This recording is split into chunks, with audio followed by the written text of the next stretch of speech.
Dave Trinkle wears several different hats these days. Director of Geriatric Psychiatry at Carilion Roanoke Memorial Hospital, Associate Professor at the Virginia Tech Carilion School of Medicine, Associate Dean for Community and Culture at the school, and restaurateur. He owns the popular Fork in the Alley and Fork in the City bistros. On top of all that, Trinkle, who attended the University of Virginia as an undergraduate and medical school student, is a member of Roanoke City Council and a former school board member. It's safe to say that Dave Trinkle is one of the more recognizable faces and voices for change in the Roanoke Valley today. Dave Trinkle, welcome to the interview. Glad to be here, Gene. Thanks for having me. Before we talk about some of your other roles, including City Council and Vice Mayor, of course, I wanted to talk about the Virginia Tech Carilion School of Medicine, which you're involved with. It's finishing up its first year, I believe. Let's talk about the first year and what does having this school mean for Roanoke Valley? Having a medical school here where two of the largest employers in the area are joining, what does that mean for the valley as a whole? Well, it's, I think it's huge for the entire valley, certainly for the city of Roanoke, and I'm just fortunate to be able to work there and be a part of it.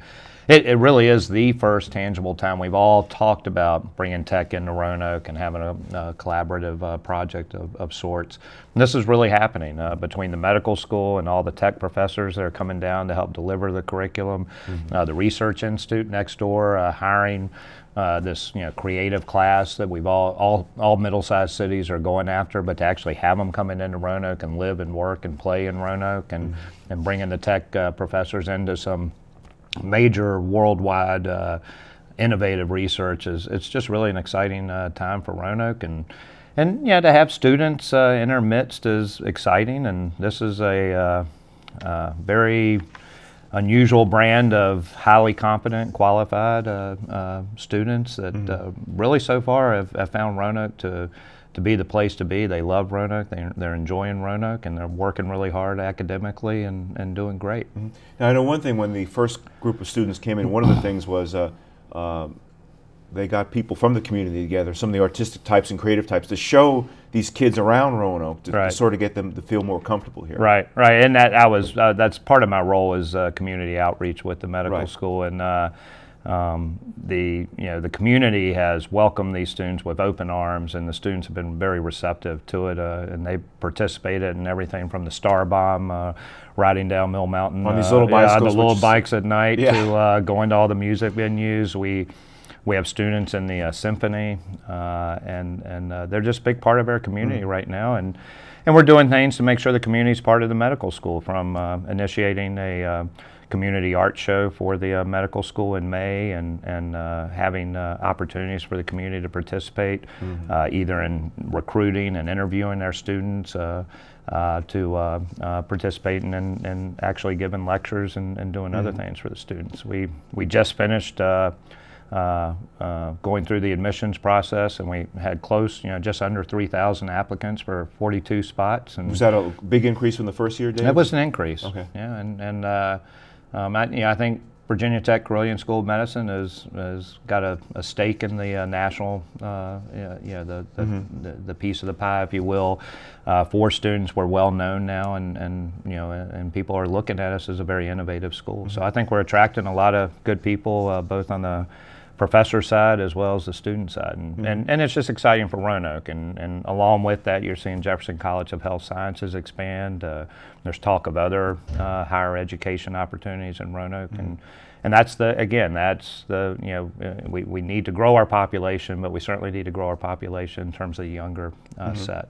And that's your role, as you were talking about assimilating these students. Associate Dean for Community and Culture, is that sort of that role right there? Right, I do a lot of different things. I do a lot of community outreach. I help work on diversity pipeline projects. I help make sure our students that are from diverse backgrounds can hook up with people in the community to, whether it's a church or another organization that they want to be involved in.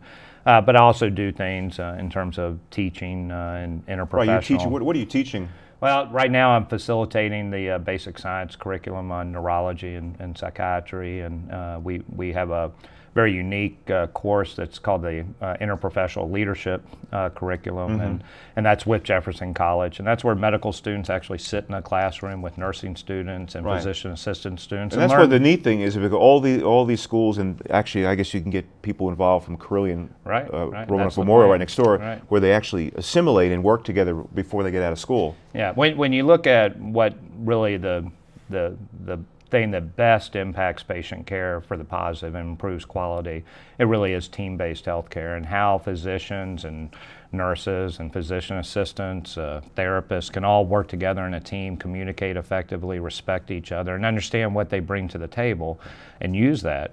The patient outcomes will be that much better. So that's been exciting, and several other projects in terms of community outreach that I get to do with the school. It's a great job, and it's a great place to be right now. What role did Roanoke City have, Dave, in that whole thing? It's just amazing when you come over South Jefferson, what used to be a brownfield and an industrial area now looks like a campus you'd see in Boston or something.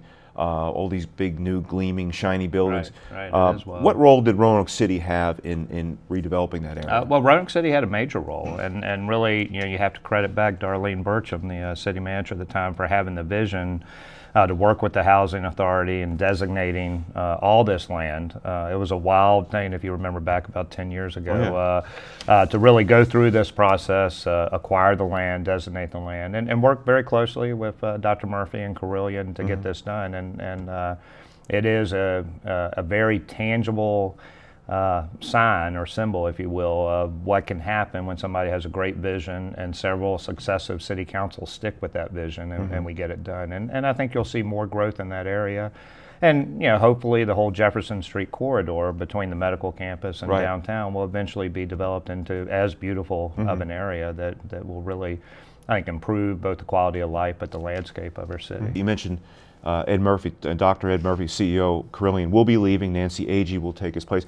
Just talk about Ed's legacy and the impact of him leaving. Well, Dr. Murphy's been a very big mentor of mine, and I think he has for so many other people in our community. And he's leaving, like many of the CEOs of Carilion have in the past. He's leaving a great legacy, a clear footprint. Clearly the medical school, working with insurance companies, redefining how healthcare is delivered. It's all been a good thing. I've been a Carilion employee for almost 18 years, and never once felt the need to try to leave the system. And I think Nancy Agee will carry on the same traditions and leave yet another impact as well. Okay, I'm going to take a quick break. Our guest is Dave Trinkle, Roanoke City Council. This is The Interview. We'll be right back.